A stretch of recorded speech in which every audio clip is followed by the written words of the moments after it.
देशात नंबर 1 चा पक्ष कोणता? भारतीय जनता पार्टी. आणि रस्त्यावर प्रचारात फिरताना 4 कार्यकर्ते नाहीत भारतीय जनता पार्टी जवळ, पण देशातला नंबर 1 चा पक्ष, त्याच्या मागे माणूस नाही. पण ह्यांच्या मागे माणूस जरी नसला तर सत्तेच्या माध्यमातून प्रशासनातले काही अधिकारी आणि पैशाची मस्ती या दोन जोरावर ते या ठिकाणी निवडणुकीला समोरे गेलेत. 10-12 कॉल त्या आरोला करून इनव्हॅलिड केलेल्या मतातले 2 मत बाहेर काढले आणि त्याला व्हॅलिड करून हा निकाल त्यांना फिरवायचा होता. पण आमच्या उमेदवार आणि त्याच्या समर्थकांनी आम्हाला फोन केला. मी त्या ठिकाणी पोहोचलो, माझ्या पाठोपाठ आमदार साहेब आले. आम्ही त्या अधिकाऱ्याला सरळ सांगितलं हे सगळं इन कॅमेरा चालू आहे, मी सगळी मीडिया घेऊन आलोय. इनव्हॅलिड झालेल्या मताला व्हॅलिड करण्याचा नैतिक अधिकार आता तुम्हाला राहिलेला नाही. ज्या वेळेस तुम्ही इनव्हॅलिड मत बाजूला केलेत, आता व्हॅलिड मतच तुम्हाला मोजायचे, ह्या मताला तुम्हाला हात लावायचा नैतिक अधिकार नाही. परंतु तो अंडर प्रेशर होत्या. मी त्यांना विचारलं तुम्हाला काही दबाव आहे का? तुम्ही कोणत्या नैतिकतेतून हे आता मत मोजणार आहात? हे मत तुम्हीच इनव्हॅलिड केलेत, मग आता तुम्हाला पुन्हा ते व्हॅलिड करण्यासाठी इकडे घ्यायचा आहे का? कोण दिला तुम्हाला? मी म्हणलं ही लोकशाही जीवन ठेवायची असेल तर तुम्ही सतसत विवेक बुद्धीने हा निर्णय घ्या. तुम्ही जर इथे गडबड करताल तर तुम्हाला या ठिकाणी जागेवर निलंबित करण्याची भूमिका सुद्धा मी घेतल्याशी सोडणार नाही, लक्षात ठेवा. आम्ही एवढं टोकाचं बोललो, आरोला भेटलो, आरोला सगळी वस्तुस्थिती सांगितली, आरोला त्यांच्याकडे पाठवलं आणि आरोला नंतर निकाल जाहीर केला. पण जाहीर केल्यावर सुद्धा पुन्हा थांबवलं आणि पुन्हा रिकाउंटिंग करायचा अर्ज उमेदवार देतो आणि हे ते अर्ज घेतात. त्याच्या एवढी लाजिरवाणी निवडणूक मी या देशामध्ये कधी पाहिली नाही आणि भविष्यात तर पाहू शकतो, ह्याचं काळ आहे तोवर. त्यामुळे अशा पद्धतीने जर या निवडणुका होत असतील आणि सामान्य मतदाराला तुम्ही प्रलोभन देऊन निवडणूक जिंकत असताल तर मला ह्या लोकांची, ह्या पक्षाची क्यू करावी वाटते. इकडे घोषणा काय? देशात नंबर 1 चा पक्ष कोणता? भारतीय जनता पार्टी. आणि रस्त्यावर प्रचारात फिरताना 4 कार्यकर्ते नाहीत भारतीय जनता पार्टी जवळ, पण देशातला नंबर 1 चा पक्ष, त्याच्या मागे माणूस नाही. पण ह्यांच्या मागे माणूस जरी नसला तर सत्तेच्या माध्यमातून प्रशासनातले काही अधिकारी आणि पैशाची मस्ती या दोन जोरावर ते या ठिकाणी निवडणुकीला समोरे गेलेत. पण मी परभणीकरांना या ठिकाणी पुन्हा मी त्यांचं अभिवादन करतो, त्यांना त्यांचे आभार मानतोय की तुम्ही एवढ्या सगळ्या धांदलीत सुद्धा, एवढ्या सगळ्या वावटळीत सुद्धा परभणीच्या महानगरपालिकेवर महाविकास आघाडीचा झेंडा फडकवण्यासाठी तुम्ही सज्ज झालात. त्याबद्दल तुम्हाला पुन्हा एकदा नमस्कार. आणि मग निवडणुकीमध्ये आम्ही बघितलं आरोप प्रत्यारोप चालूच होते, ह्याच्यावर त्याच्यावर, हे केलं ते केलं.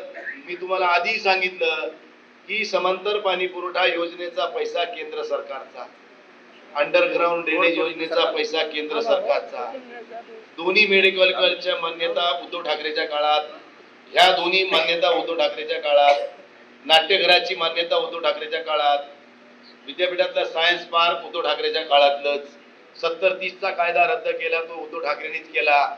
आणि ह्या शहरातले जे काही मुख्य रस्त्याचे कामं चालू आहेत ते सुद्धा उद्धव ठाकरेच्या काळातलेच आहेत. फक्त ह्यांनी त्याला स्थगिती दिली होती आणि आता सगळ्या लगेच बोलत्या बॉम्बा ह्यांच्यात की हे आम्ही केले. म्हणजे कोणाचं काही जरी असलं, शेजाऱ्याच्या घरात जरी लेकरू झालं तरी ह्यांनाच आनंद जास्त. म्हणजे ही जी शोकांतिका ह्या पक्षाची आहे ती कुठेतरी आपण सुद्धा विचार करण्यासारखी आहे. म्हणून माझ्या सर्व मित्रांना विनंती आहे, आता ही महापालिकेची निवडणूक संपलेली आहे. कोणाला काय भेटायचंय, बोलायचंय, बोलून गेले, होऊन गेले, लोकांनाही कळून गेलं. लोकांनी बी कोणाला द्यायचंय, कोणाची ठोकायचंय ठरवून दिलं, करून टाकलं. आता आहे जिल्हा परिषद पंचायत समितीच्या निवडणुका. आता ह्या निवडणुकामध्ये मला शहरातल्या निकालाचा कौल खूप काही आपल्याला ग्रामीण भागातल्या मतदाराला सांगून गेलाय की तुम्ही सज्ज राहा, उद्याची जिल्हा परिषद सुद्धा तुमच्या आम्ही ताब्यात देऊ. फक्त तुम्ही लढताना एका विचाराने लढा, पुन्हा सोयऱ्या धैर्याचं राजकारण पुढे येऊ नये आणि माझ्या कार्यकर्त्याचं नुकसान होऊ नये, ही भूमिका आम्ही व्यासपीठावर बसलेल्या सगळ्यांनी घेतली पाहिजे. मी त्या दिवशी म्हणलं होतं सभागृहात ह्याच की मी ह्या निवडणुकीमध्ये कधीही कार्यकर्त्याच्या विरोध करून शेण खाणार नाही. आणि उद्याही सांगतो, मी जिल्हा परिषदेच्या निवडणुकीत अशी कुठली भूमिका मी घेतली नाही किंवा घेणार नाही.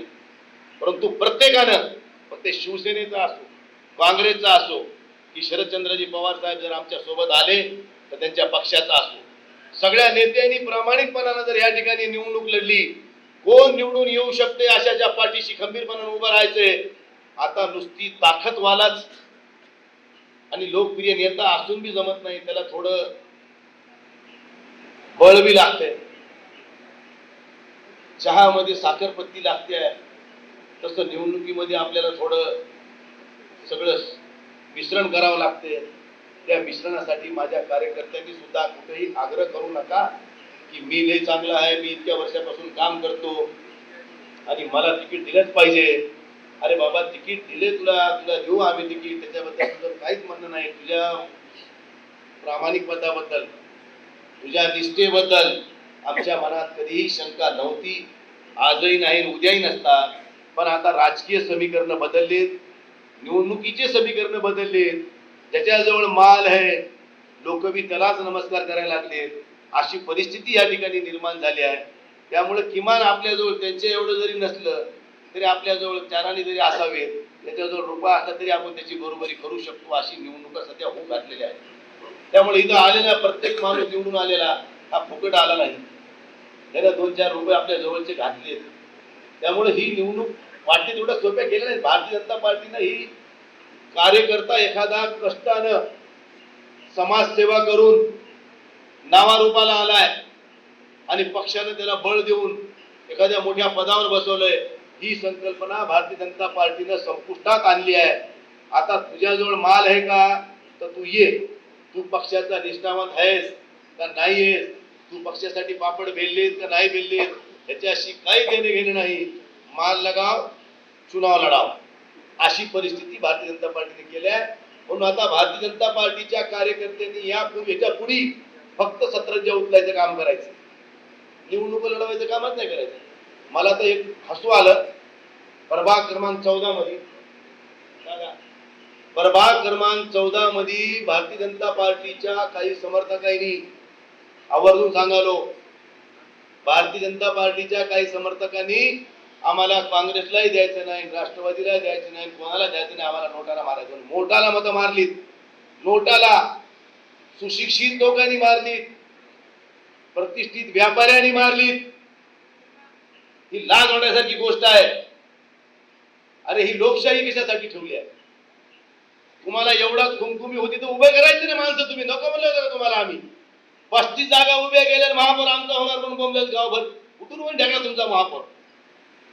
आले 12, ते मी रडी खडी करून माल वाटून, परंतु उलट्या चोरायच्या बोंबा यांचा काय धंदा आहे? रेटून बोल, खोटं बोल. त्यामुळे अशा लोकांपासून सावध राहा. निवडणुकीत अपप्रचार केला, लाडक्या बहिणीच्या पगारी बंद करू, मतदान आम्हाला नाही दिल्यावर, तसं ह्याच्या बापाच्या घरून ते पगार द्यायला लोकांना. म्हणजे इतक्या खालच्या पातळीचा प्रचार भारतीय जनता पार्टीने करावा ही शोकांतिका आहे या देशामध्ये.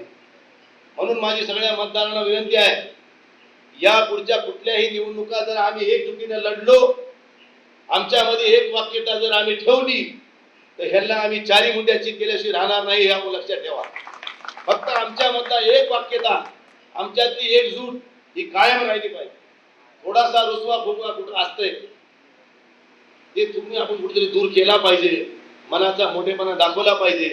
ज्यावेळेस आम्ही काँग्रेस आणि शिवसेनेची युती करत होतो त्यावेळेस 4-2 जागावर आमचं थोडं बहुत एक वाक्यता होत नव्हती, परंतु दोघांनी समजूतदारपणा घेतला, काँग्रेसने समजूतदारपणा घेतला आणि सामंजस्यानं हा विषय संपवला.